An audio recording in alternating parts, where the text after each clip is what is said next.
Imagine this. You open your inbox and see two emails. One begins with, "Dear Mr. Johnson, I hope this email finds you well." The other starts with, "Hey Tom, hope you're doing great." Same language, same idea, but completely different worlds. Formal and informal English are like two separate personalities. Both are useful, but only when you choose the right one. And today you'll learn how to move between them naturally in your emails without sounding too cold or too casual. Let's begin with a story. Olivia had her first day at a new job. She wanted to make a great impression, so she wrote very formally to her team, "Dear colleagues, I am writing to request the updated schedule. Kindly advise." Her colleagues were friendly, modern, international, so they replied with, "Hi Olivia, welcome. Here's the schedule." She realized instantly that her message sounded like something from 1995. Not wrong, but out of tune with the culture. In English, choosing formal versus informal isn't about grammar. It's about relationships, tone, and the message you want to send. So today we explore three things: how formal language works, how informal language works, and how to choose the right one in real workplace situations. Let's start with formal writing, what it feels like and when to use it. Formal email language is structured, respectful, and calm. It's perfect when writing to someone you don't know well, someone senior, a client, or when the topic is serious. Here's a full example of a formal email.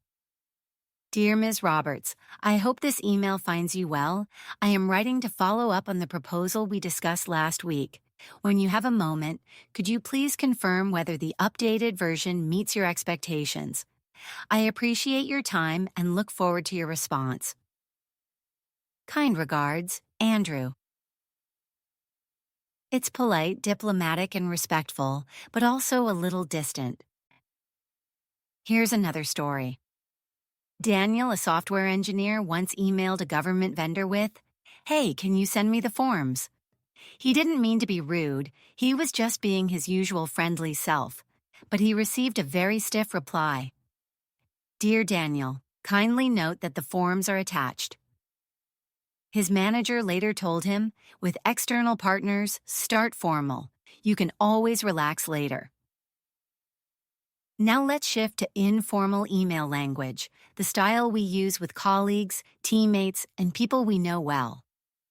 Informal language feels friendly, natural, and warm. You still sound professional, just more human. Here's a full informal version of the previous email. "Hi Sarah, hope you're doing well. Just checking in about the proposal from last week. Does the updated version look okay to you? Thanks so much. Talk soon, Andrew." Same message, same purpose, but the tone is light and approachable.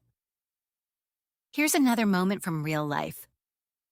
Lucy, a team leader, wrote casually to her boss, "Hey John, quick question. Any update on the budget?" John didn't reply. The next day, she tried a more formal tone. "Hi John, I hope you're doing well. I wanted to check whether there are any updates regarding the budget." He replied within minutes. Same man, same question, but different expectations. So the real question is, how do you decide which tone to use? Let's look at three principles. Principle 1. Start formal and adjust based on their tone. Imagine you write, "Dear Mr. Green, I hope you are well." And he replies with, "Hi Anna, great to hear from you." This is your signal. He's relaxed, so you can relax too. But if you start informal and they reply formally, you need to match their level. Here's a comparison. Formal. "I would appreciate it if you could send the document." Informal. "Could you send the document when you get a second?" Let's continue. Principle 2. Use formal tone when there is risk: money, deadlines, contracts, or complaints. For example, here's a formal message handling a complaint.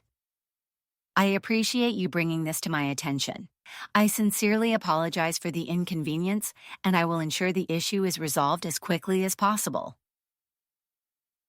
But if you wrote to a colleague, "Hey, sorry about that, I'll fix it ASAP," that's totally fine in a friendly, internal context. Now let's add another story, one that shows how tone can change outcomes. Miguel worked in sales and sent a very formal email to a friendly, casual client. He wrote, "Dear sir, attached please find the requested documents. Kindly confirm receipt at your earliest convenience." The client, who always wrote with emojis and jokes, replied only with "received." No warmth, no humor. The next time, Miguel matched their tone. "Hi, Mark. Thanks again for your call yesterday. Here's the document you asked for. Let me know if everything looks good." Mark wrote back immediately, "Perfect. Thanks, man." Tone influences connection. Now let's move to principle 3. Use informal tone to build relationships and formal tone to manage responsibilities. Informal tone builds trust. Formal tone builds clarity. Here's a side-by-side example for scheduling a meeting. Formal: "I would like to schedule a meeting to discuss the upcoming project timeline. Would Tuesday at 10 a.m. work for you?" Informal: "Hey, are you free Tuesday at 10 to talk about the project?" Both are correct, but one feels like business and one feels like teamwork. Let's look at how this plays out in a bigger scenario. Chloe, a marketing strategist, had to email her team, her manager, and a client, all about the same project update, but she used 3 different tones. To her team: "Hey guys, quick update. The client loved the first draft. Amazing job." To her manager: "Hi Mark, quick update. The client is very happy with the initial draft. Thanks for your guidance." To the client: "Dear Mr. Peterson, I'm pleased to share that the first draft has been completed. Please let me know if you have any feedback." One project, 3 audiences, 3 tones. Before we finish, here are a few quick guidelines that can save you in any situation. If you're unsure, start formal. Match the other person's tone. Use formal tone for important topics. Use informal tone to build relationships. Now here's your challenge today. Take a short email you've sent recently. Rewrite it twice. Once in a formal tone and once in an informal tone. This simple exercise will help you feel the difference instantly. Thank you for learning with me. If you enjoyed this lesson, don't forget to subscribe for more business English lessons with Anna. See you in the next video.